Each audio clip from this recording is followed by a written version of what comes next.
आता बातमी मुंबईतल्या स्टेशनच्या नामांतराची आहे। मुंबईतल्या 7 रेल्वे स्टेशन्सची नावे आता बदलण्याचा जो प्रस्ताव होता तो विधान परिषदेमध्ये मांडण्यात आलाय। सार्वजनिक उपक्रम मंत्री दादा भुसे यांनी हा प्रस्ताव मांडलाय।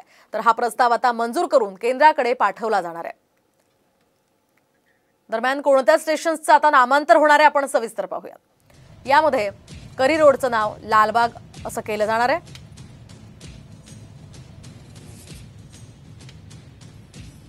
त्यानंतर सँडहर्स्ट रोडचं नाव डोंगरी असं होणार आहे।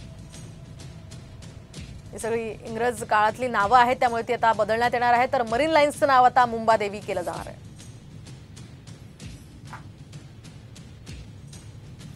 तर चर्नी रोडचं नाव गिरगाव असं होणार आहे।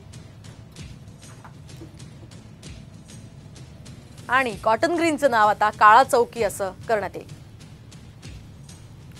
या 7 स्टेशन्सची नावं आता बदलण्यात येणार आहे। याशिवाय डॉकयार्ड रोडचं नाव माझगाव असं करण्यात येणार आहे। आणि या संदर्भातला प्रस्ताव विधान परिषदेमध्ये मांडण्यात आलाय। शिवाय किंग सर्कलचं नाव सुद्धा बदलण्यात येईल। त्याचं नाव आता तीर्थकर पार्श्वनाथ असं ठेवण्यात येणार आहे। सँडहर्स्ट रोड रेल्वे स्थानकाचं नाव डोंगरी रेल्वे स्थानक, डॉकयार्ड रोड रेल्वे स्थानकाचं नाव माझगाव रेल्वे स्थानक, किंग्स सर्कल रेल्वे स्थानकाचं नाव तीर्थंकर पार्श्वनाथ रेल्वे स्थानक याप्रमाणे बदलण्यात यावे अशी शिफारस महाराष्ट्र विधान परिषद याद्वारे केंद्र शासनास करीत आहे।